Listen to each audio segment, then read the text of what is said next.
Hello, in this tutorial we're going to continue now with the etiology and the cause and the mechanism of preeclampsia. We start with the cause. You need to know that the cause, there is no cause, no direct cause of preeclampsia. No cause has been found to be a cause of preeclampsia, a pinpoint cause of preeclampsia. What we just know are the risk factors and the mechanisms. So now we are going to speak about the mechanisms of preeclampsia. Now, to understand preeclampsia, we need to know that there are two major mechanisms. Is it clear? The first mechanism is the vascular mechanism. So that's the first mechanism that you have in preeclampsia, and the second mechanism, the thrombosine prostacyclin cycle. Basically, thrombosine prostacyclin mechanism. So those are the two major mechanisms that you need to know in preeclampsia, and the best among this is the vascular mechanism.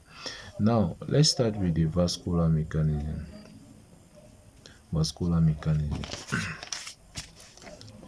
So what do you have to know on the vascular mechanism of preeclampsia? Now you need to know that normally when you have the uterus, let's say that this is a uterus.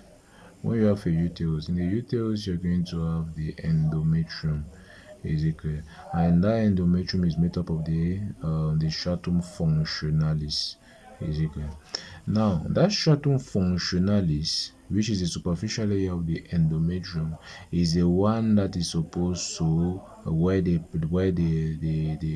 formation of the placenta is going to take place. Is it clear?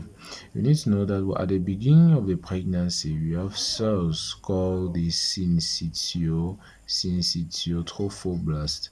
Is it clear? Trophoblast and the cytotrophoblast. Trophoblast.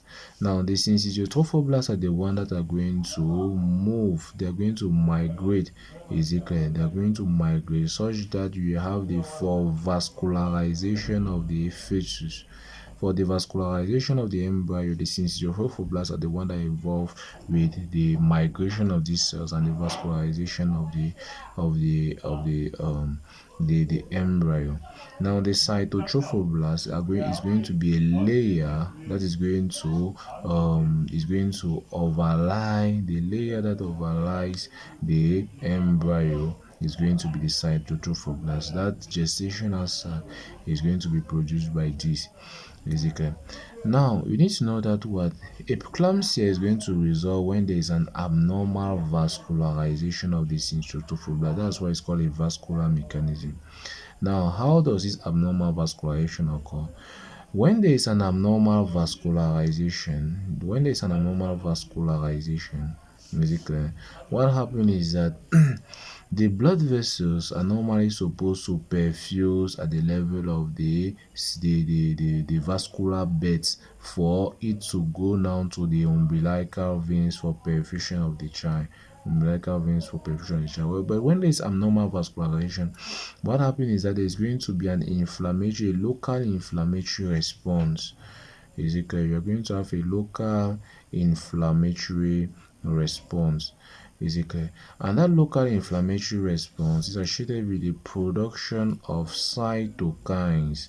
Basically, and those cytokines are the one that are going to be an immunologic stress.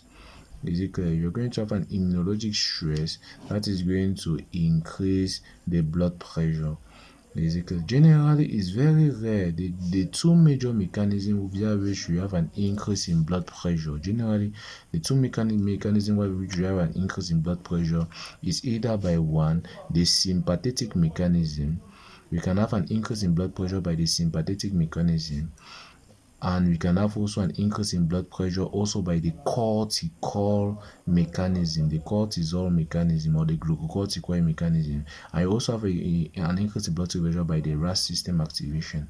So those are the three major mechanisms via which we have the increase in blood pressure. We have sympathetic mechanism, we have the cortisol mechanism, we have the RAS system activation, which can result to an increase in blood pressure. But you need to know that at times when you have an immunologic stress, Basically, it can result to an increase in blood pressure. Though most of the time when there's an immunologic shock, there's going to be a reduction in blood pressure. Like in a case where you have an anaphylactic response. When you have an anaphylactic response, you are going to have a production of prostaglandins, which is going to be secreted by the by the B cells and all that. You have histamine release, and the prostaglandin generally when you have a anaphylactic cycle, and all that is going to result to hypotension. But you need to know that certain times when you have immunologic stress, you can have an increase in blood pressure, and this particular time is when you have the case of pre-eclampsia. That's why when you have an abnormal insertion of this placenta, they are going to result to abnormal vascularization of the syncytial fibrils, which can result to this immunologic stress and an increase in blood pressure. When you have a case of a neopaternity, normally if there's a first father that had a child, you have marks, the genetic marks of that first child in the uterus of the woman, and that genetic marks now, the immune system is adapted to that genetic mark. So if there is a new father, you are going to realize that the genetic mark now is going to respond to that by immunologic stress, and then you are going to have preeclampsia. Also, multiple gestation is going to prone more abnormal placentization. So all that can result now to abnormal vascularization of the placenta, which can result to preeclampsia and increase in blood pressure, or any other hypertensive disease in pregnancy. Generally, I say preeclampsia because that's the most common hypertensive disease in pregnancy. Now, the next one after that, we need to also visualize the thrombosine prostacyclin cycle. Thrombosine prostacyclin cycle. Now, for a thrombosine prostacyclin cycle, you need to know that the thrombosine is involved with vasoconstriction. Constriction, and normally it's supposed to be released by platelet cells. So when you have bleeding, in cases where you are bleeding, you can have the release of this thrombosine by the platelets.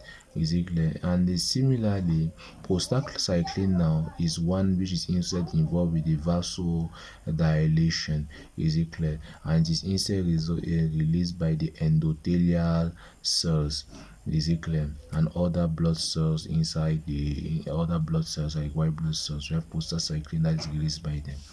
Now you need to know that still as a result of a vascular abnormality, vascularization of the placenta, when you have minor bleeding, so when you have abnormal vascularization of the placenta, it's going to result to minor bleeding. Minor bleeding at the level of the uterus. Minor bleeding at the level of the uterus is going to activate now the platelets, which is going to result now to the release of the thrombosine. Now that makes now the thrombosine level to increase, and when the thrombosine level increases, it's going to make sure that the prostacyclin, the thrombosine prostacyclin balance is going to be impaired. Now it results to an increased thrombosine prostacyclin ratio. That's why you're going to have more vasoconstriction than vasodilation. You're going to have more vasoconstriction than vasodilation. Now, when you have more vasoconstriction than vasodilation, you need to know that the blood pressure is equals to the cardiac output times the total peripheral resistance. The cardiac output is equals to systolic volume times the heart rate, but it's not going to result to this. The total peripheral resistance is the afterload, or the measure of the resistance of the blood vessel by vasoconstriction. So if you have an increase in vasoconstriction, you're going to have an increase in total peripheral resistance, which results to an increase on the blood pressure. So this is the second mechanism via which you are going to have preeclampsia. So from here you have seen all the mechanisms via which you can have preeclampsia.